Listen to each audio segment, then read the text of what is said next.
And just like that, we're up to episode 8. I'm Steve White from SteveArts89, and yes, I'm finally up to episode 8 of And Just Like That. And I'm really enjoying it. This week's episode was called Bewitched, Bothered and Bewildered, and like I said, I'm really enjoying it. I'm very disappointed that some people aren't enjoying the show, but I am. I'm loving it. I didn't get to have the original series like this. I didn't really watch it when I was growing up. I didn't really relate to it, and it wasn't really till I moved in here and started dating that I started to watch it. I dated a guy, and he lent me the second season, and then we split up, and I still had the second season, and I watched it, and then I watched the rest of the series, and kept watching it over and over again as I sort of stumbled through my own, years of dating, and it's very much sort of this time in my life, and I really enjoyed it, but I never got to have it like this series where you have it, week after week, episode after episode, and it's more drawn out and you get to enjoy it. So I'm really enjoying the time you spend sort of living with the series and getting to think about each episode and what happens and that. But this episode, start off, I did like some of the things. I really appreciated some of the things that happened in this episode because I was really confused about a couple of things and they got cleared up in this episode. Now, the smallest story, I guess, is Charlotte's story. She and Harry had a moment in the bathroom, and Lily kind of walked in, and she was ashamed, and she slammed the door in Lily's face, literally hitting her. And then she felt she had to explain it because she didn't want to shame sex for her, and she didn't want a lot of the issues that she had growing up. She wanted to put them back on her daughter, which she was planning not to do, but then in that one moment she sort of undid all that. So she was sort of agonising about that. And then when she went to dinner with her, or lunch with her, she discovered she had a secret Instagram with some pictures of her wearing some fitness wear or workout wear or whatever you call it, and looking more adult than she should at 15. And she, of course, freaked out. Now, allegedly, the Instagram only has a few people that she knows. It's not like a lot of people are seeing it and all that. And Carrie tried to help her and explain that, look, she's just exploring who she is as a woman. She's basically going through my wardrobe and looking at clothes, and she's sort of just trying to work out who she is. It's not the threat that you're seeing it as. But she tried to talk to her because she ended up going to Carrie's and staying over the night for a break. And the next day they talked, and she had a cover story that she was checking Harry for cancer. And she had to... she just kept going with that, actually. And Lily actually asked, was he okay? So she kind of didn't really totally address it and really talk about it. She was just relieved that she wasn't spreading these photos all around Instagram, and she wasn't growing up too soon and getting involved with men or anything. So that was sort of the smallest story for the episode. Now, Miranda's story is probably the most important part of the episode, I guess. It starts off at a gay rights rally or something, and Shay's giving a speech and Miranda's watching, and she sees Brady and his girlfriend, and she freaks out and starts hiding right when Shay's talking about visibility and not hiding, and she's a bit confused. She comes back later and gives them some coffee, and that's when Shay realises that Miranda's been cheating on Steve. She assumed they had an open marriage the whole time, and I'm like, I just assumed she knew and didn't care, that she was just this very sexually aggressive person who was selfish and just wanted this experience with this person and didn't care about anyone else. And then I realised she was actually falling in love with Miranda. They've been dating for 3 weeks, and Miranda hadn't told her this. Now, she should never have assumed. You should never assume if someone's in a relationship that they're open and the other person knows about you. You should always make sure, because people will lie or people will not tell you things if it's going to be awkward or something, because they're thinking more about themselves in the moment, and they don't want to ruin it. And you really need to just protect yourself and make sure so you don't end up being the other person without realizing it. And she realizes, oh my God, I'm the other person. I don't lie, I don't cheat, I don't sneak around. I can't do this with you. And I was really proud of her as a character, that she was like, I can walk away from you. This is not good because I'm into you, but I will not do this with you. And Miranda's trying to make excuses, and she's like, look, I'll make it okay. I will tell him. I'll come out. And she's like, okay, whatever. And she walks off. And I really started to like that character, because before that she was just this person who was breaking up Steve's marriage, you know what I mean? And Miranda does promise to have the talk with Steve. And after she has several talks with other people about it, she does eventually talk to him. And it's heartbreaking. David Eigenberg does a really good job. I didn't cry, I nearly did. I never really liked Steve, but he basically was confused. Miranda said she wasn't happy. He said, but, are you ever really happy? Like, it's never been enough. Then I was never enough, then I was enough. And, we finally got to a point where it was stable and not up and down, and I thought we're okay. So he wasn't expecting this. He thought they were okay. He thought they'd found this nice sort of place to just sort of sit and be comfortable and not always be sort of sizing things up, because I guess he always sensed that she was never really happy with him. And he probably internalized that and made that about him, whereas it was really about her.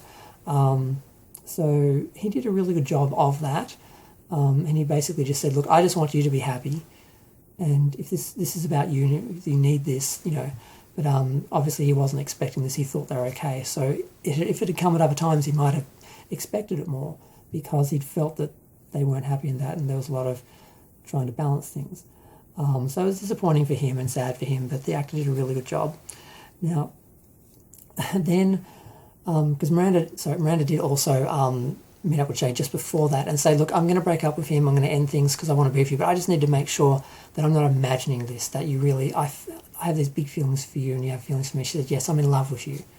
And she's like, I will make this right. She was going to Chicago or somewhere for a gig, and she's like, go, I'll fix it. And then as soon as she finds out and she calls Carrie, she's like, I'm in the car to the airport, I'm going to go surprise her in wherever she is, and I'm like in a rom-com, and she's like all excited, and I'm like, she's a bit too giddy. She needs to really be doing this for herself and to end the marriage, not to get Che. Because if Che doesn't work out and she doesn't end up with Che, does she really want to end what she's got? And she's sort of saying, I would have wanted to be here. I would have gotten to this place anyway without him. It's without them. It's not about them. But maybe she was just happy. But I was a bit worried because I'm like, is she going to show up and she's really not ready? But I don't know. So that's where her story ends. And now we get to Carrie's story. Now Carrie's story, it started off with her going through her wardrobe, and she's basically archiving everything. And her friend comes over. I was going to say Naya, but it's not Naya. I've forgotten her name. The Indian realtor that she's been hanging out with, because she's basically a new friend and doesn't have all the history that comes with the other girls. She's showing her everything. She shows her the... oh, God, who was the designer? It wasn't Louis Vuitton, was it? Was it Versace? I don't know. Valentino. She shows her the Valentino dress she wore in Paris, and she sort of only worn it twice, once in Paris and once here, just for the fun of it. She sat and basically ate sweets or something. And she tells her to go outside to smoke, because she can't be around smoke, because she smoked once there and then the smell was all over her and she can't handle it because it makes her want to smoke. She has one a day. When she's walking around, that's it. She wears gloves and a kerchief so it doesn't get in her hair and doesn't get in her hands, because if she smells it, she'll want more. And she's like, I look like a crazy lady, but I don't care. I don't want to, be smoking again. So the downstairs neighbours are being noisy. Now, I can tell you about noisy neighbours, but I won't bore you. She sticks her head out eventually, and they're looking at this girl, and she's of course always dating. She's always on the stoop talking, and then later she has friends, and they're all sitting on the stoop talking. There's like a whole group, and they're not loud as anything. Hours later, Carrie's like, "Are you kidding me?" She sticks her head out. She's like, "Seriously?" And they're like, "Sorry, ma'am." And she's like, "Oh, ma'am," because no one wants to hear "ma'am" or "sir." And it seems okay. And then she actually comes up the next day and apologises. And she said, we didn't realise how late it was. Sorry for having fun, basically. And she's like, Carrie was actually wearing a face mask, of course, because she was doing a face. And, of course, she feels like the old witch who's sort of telling the young people not to have fun. And she's like, damn, I need to buy her something to apologise. And Miranda's like, what are you apologising for? She's like, for not being cool. And eventually, when Lily stays over, they're doing the same thing. She has music on till like 4 a.m. in the morning, and Carrie goes down to talk to her, and she finds the door open. She's fallen asleep, and she's left the music on. So she turns the music off. She looks at a package and works out that she's a designer from California, and she's not a native of New York, and I guess she's trying to manage it all and date and everything. So she has some sympathy. She comes back. She tries to give her the package. Actually, I think she gave it to her actually before that, but the boyfriend answered and she was asleep. And this guy is hot, but basically he drops his towel because he's basically just wearing a towel or a sheet, and he's like doesn't want to accept the cookies because they don't eat sugar. And then she drops the box, and he goes to reach for it and drops the towel, and she's like, okay, and she leaves, and he's totally naked, and it wasn't that impressive. He's no Giles Marini or whatever the guy's name was from Second City 2. But so she leaves, and then later on they have a fight. They leave. He leaves. They split up, and Carrie was trying to leave like the apartment, but the girl basically apologizes and said, I'm embarrassed for you seeing me like this. And she's like, no, it's okay. Are you okay? She's like, yes. And she says, you're cool to Carrie. And Carrie sort of gets some validation because she remembers what this like, what this is like. She knows. And the lady knows she knows. So they have a moment. And she did tell her earlier that she was a writer, and that was why she got bothered by the noise. So this lady knows Carrie's a writer, and she just wants a bit of quiet. She's not like old Carrie's like, no, I'm always up late. I just was trying to write, and I just needed the quiet. So they had a nice moment. I felt like she was like revisiting her 20s and her 30s through her wardrobe and through this younger girl, and sort of appreciating it on some level, but at the same time sort of being outside of it and, sort of happy where she is on some level. So I felt like it wasn't some big drama that she's like, I'm having a midlife crisis because I'm being reminded of what it was like to be young and I don't relate anymore or anything like that. I like the way they treated it.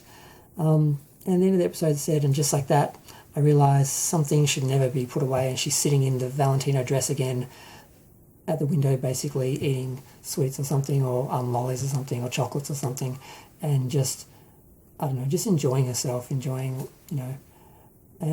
enjoyed the episode, and I don't understand why so many people are complaining about it, and I just want to do a little review and share my positive view of it because too many people are being negative about it, and I'm really enjoying it. I'm looking forward to the next 2 episodes. I wish there was more. I can't believe there's only 2 more and there's only 10 episodes. I'm really hoping they do a second season. And then afterwards, there was a little extra. They had a 4-minute interview with the girls, and they were talking about how they started off the show, how it was to come back to a show after 25 years, and that Charlotte actually was the first one to have a scene, and she'd never opened a season before and worked by herself, and she was so happy when the girls got there, and just being able to have this relationship and this experience after 25 years and still be playing the characters and still be working with the people that they like and everything. And Sarah Jessica Parker nearly cried, and it was just a nice little interview just at the end of the episode that I got. I don't know who else got that. We got it in Australia. And I'm just really enjoying the show, and I don't really want it to end. I kind of interested to see where Miranda's story goes and how they end the series, because if this is just planned as a one and done, it has to have a purpose and an ending, and there'll be more to it. If it's meant to be an ongoing series, then it won't have such a big ending, and then hopefully we'll lead on to something else. But we'll see. I've talked enough. Feel free to share, like, comment, subscribe. Let me know what you thought of the episode. I did the other episodes very late and put them up, and I don't think many people watched them. I didn't really get many comments. I've been enjoying the positive comments from people who are actually enjoying the show, because I'm seeing too many comments from people complaining about it. Who, I won't ponder their reasons, but I'm going to go back to enjoying it. Bye.